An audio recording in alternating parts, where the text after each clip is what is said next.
Vaše podjetje se ukvarja z tropskimi sadeži, se ukvarja z orhidejami. Odkje vam sploh ideja na to, da ste se odločili, da boste nekaj takega prinesli tudi k nam v Slovenijo, pravzaprav v Prekmurje, v Pomurje? Naše podjetje se ukvarja samo s proizvodnjo orhidej. Vse, kar je v tropskem vrtu, je v bistvu samo neka dodana stvar zraven. To je čist turističnega značaja in kot zdaj berem po časopisih, proizvodnja banan ne nikdar. To je samo resnično na ogled. Torej, vsi tropski sadeži, ki jih tu gojimo, so tu izključno za ogled. Naredili smo to predstavitev obiranja banan, predvsem zato, da se ljudje zavejo, da se to da, da je to izvedljivo in da se to počne v Sloveniji. In kaj je bilo potrebno? Kakšne priprave so bile potrebne? Ali je bila to zgolj ideja, ki se je zrodila danes na jutri? Koliko časa je trajalo, da ste eno tako banano, kot je to tu odrezali? Tropski vrt je nastal predvsem zato, ker je bilo ogromno ljudi, ki so si želeli našo proizvodnjo pogledati od blizu, torej proizvodnjo orhidej. Ker je to postalo moteče, ker je bilo teh obiskovalcev ogromno, smo se odločili zgraditi tropski vrt, ki je namenjen izključno obiskovalcem in je ločen prostor, kamor zdaj povabimo vse ljudi, ki si želijo pogledati našo proizvodnjo in jim tukaj ponudimo še poleg vseh naših orhidej še en tak sprehod čez neko tropsko okolje. To je tropski vrt. In kaj vse lahko doživijo v vašem, kaj si lahko ogledajo? Na teh 400 kvadratnih metrih, kolikor je površina tega tropskega vrta, lahko vidijo en kup enih zanimivih tropskih rastlin, uporabnih tropskih rastlin, kot so poper, avokado, vanilija, bombaž, banane, ananas. Poleg tega pa še en kup drugih rastlin, ki jih ljudje poznamo bolj kot lončnice. Torej, ficus benjamin, ki ga doma poznamo kot drobno lončnico, pri nas dosega razsežnosti velikanskega grma. Pa še en kup takih rastlin, ki jih poznamo kot rezano cvetje, recimo helikonija, alpinija, pa še bi se našlo kaj, poleg ogromno tropskih orhidej, ki so tu noter posajene v njihovem pravem okolju, torej na ljubje, na debla dreves. Vaš tropski vrt, pravzaprav celoten vaš objekt se greva z geotermalno energijo. Ali je to mogoče tudi en način, en pionirski začetek, kako potem to geotermalno energijo prenesti tudi v naše domove? Ja, jaz mislim, da bi to bila dobra ideja. Torej, ogrevanje z geotermalno energijo lokalnih vasi je odlična ideja. Celotna zadeva je povezana z denarjem in tu se zadeva ustavi. Torej, velikanska investicija, ki se na dolgi rok splača, ki je ekonomična na dolgi rok, ekološka, torej vsekakor zanimiva za prihodnost in jaz mislim, da bi se na tem področju moglo kaj narediti. Se že dela, Lendava recimo je vsaj en del ogrevan z geotermalno energijo. Torej, taki projekti in podobni bi se v bodoče morali razvijati.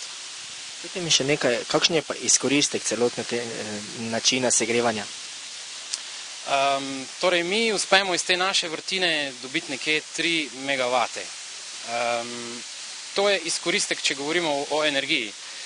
Drugače pa lahko rečemo, da je poleg te energije in poleg vseh orhidej, ki jih pridelamo za prodajo, poleg enega stabilnega posla, ki ga upravljamo, nastal še ta tropski vrt, ki je eno tako zanimivo okolje za ljudi, predvsem za turiste, ki jih je v tej okolici ogromno, torej ljudem pokazati, kaj se da, nek lokalni presežek.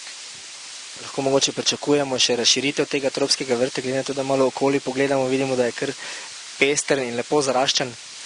Jaz mislim, da bo potrebno razmišljati o tem zelo kratkem, ker je resnično obiskovalcev ogromno, nekje 2500 do 3000 ljudi na mesec obišče tropski vrt, kar pomeni, da smo šli na pravo pot, da je zadeva zanimiva in da velja razmišljati o širitvi. Zdaj, pred kratkim ste obrezali tudi eno banano, pa nam povejte, sicer tu za nama stoji ena velika, pod njo je ena majhna. Koliko časa je potrebno, da ta majhna zraste, recimo tako veličino, velikost, kot je tako tukaj? Mi smo začeli z drobnimi sadikami, 6 mesecev starimi, to je približno pol metra velika sadika, iz katere se v primernih pogojih v 16 do 18 mesecih razvije odrasla rastlina, ki zacveti in obrodi. So te banane tudi užitne? So užitne. Pravzaprav so okusnejše od banan, ki jih lahko kupimo v trgovini. Je pa treba poskusiti za tiste, ki ne verjamejo. Nam lahko eno date na poskušino sedaj, v tem trenutku? Ali lahko? Bomo trgali kako banano, treba je poudariti, da se banane trgajo zelene in potem dozorijo ločeno. Se pravi, najlažje dozorijo v eni skledi z sadjem. Torej, sadje izloča etilen in to povzroča zorenje banan. Torej, kak teden, 2 tedna po obiranju banan so te dejansko užitne. Pa da vidimo, kako se to počne.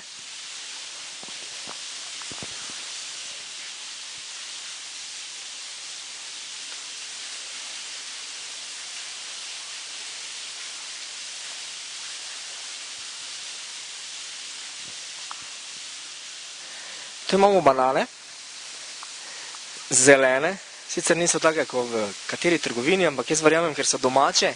Ne, te so veliko bolj drobne. To je sorta, ki nikdar ne zraste kot klasične banane, ki jih lahko kupimo v trgovini. Te so drobne, so pa zaradi tega toliko bolj okusne. In v čem je potem razlika med temi bananami in med bananami, ki jih lahko dobimo v trgovini?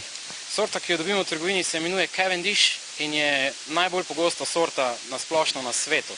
Komercialno zanimiva je zato, ker daje stabilne pridelke, je odporna na bolezni in zelo dobro prenaša transport. Po drugi strani pa ni dobra po okusu, ampak to je gojitelje manj zanimalo kot to, da se dobro transportira. Torej, na tržišču ni ponujena najboljša banana, ampak banana, ki daje največje pridelke in se jo najlažje transportira. Lahko mogoče najdemo spet eno tržno nišo, pa začnemo banane prodajati tudi pri nas? Jaz mislim, da se to ne bo zgodilo resnično bolj v takele turistične, predvsem za na ogled. Za komercialne namene donos na kvadratni meter je prenizek, da bi zadeva ekonomsko bila učinkovita, stabilna. Kaj pa v prihodnosti? Mogoče lahko pričakujemo še kako drugo obrato, kakega sadeža? Definitivno, tu noter je že zdaj posajenih par takih rastlin, ki bojo v kratkem dozorele. Recimo ananas, mislim, da bo v začetku poletja dozorel, papaje že zorijo. Mislim, da bo čez celo leto kaj zanimivega za videti. Torej, starejši bo tropski vrt, bolj zanimiv bo. Če se nekdo odloči in gre v trgovino, kupi banano ali pa ananas, lahko doma tudi to prigoji? Ja, da se vzgojiti. Torej, ananas se da vzgojiti iz ananasa, ki ga kupimo v trgovini, zgornji del se odreže in se postavi v lonec za zemljo. Medtem ko banane se dajo čist kot okrasne rastline kupiti v vrtnih centrih, cvetličarnah. In kaj je potrebno, razen dolge čakalne dobe in potrpljenja? Potreben je resnično prostor, ki je dovolj svetel in dovolj topel čez celo leto. Torej, ta padec temperatur in svetlobe, ki ga mi imamo preko zime, je problematičen. Zato, ker nam v stanovanjih svetloba resnično pade na tak nivo, da rastline nehajo rast. To je nespremljivo recimo za banane. Torej, pri nas banane uspevajo zato, ker smo v rastlinjaku, ki je čez celo leto ogrevan in osvetljevan. Jaz predlagam, da se še mi malo tam vaš vrt ogledamo, pa nam mogoče še kje po poti kaj razložite, kaj pokažete.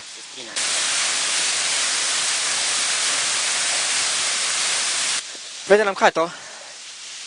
Na ta način se cela stvar začne. To je cvet banane, tu lahko vidite cvetove, ki pa v tem primeru ne rabijo oprašitve. Torej, pri teh bananah plod nastane brez oprašitve.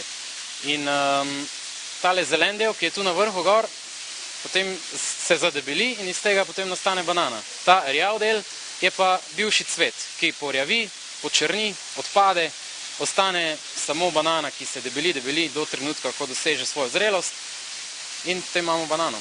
Ima to mogoče kakšen poseben von, okus, listje ali mogoče to končna barva ali je mezmes kakšna rdeča, bela, plava ali je to, kar vidimo? To je to. Tak je cvet v naravnem okolju, torej v Aziji, odkoder banane izvirajo, ljudje uživajo tudi cvet. Tudi cvet ima, se pravi, če se ga olupi, srčika je užitna. Evo, spodom, vsak pol. Ja, loče. Hvala lepa. No, to ne zvezda, kako to presvete. Pravkar ste poskusili našo prekmursko banano. Povejte nam, kakšen se vam zdi ta okus? Ja, zelo dobra. Ne moreš verjeti, kaj to tu zraslo pri nas, ne? Je bolj sočna, je bolj sladka, glede na tisto. Sladka, en poseben okus se mi zdi, da ima. Kaj pa vam, gospod? Tudi, zelo dobro so. Res. Bi bili pripravljeni tudi vi posaditi eno tako palmico doma? Seveda bi, če bi uspevala, ne? Tropski vrt, orhideje, banane, ki smo jih danes okusili, so imeli res dober okus. Sam izlet v ta vrt je res nekaj posebnega.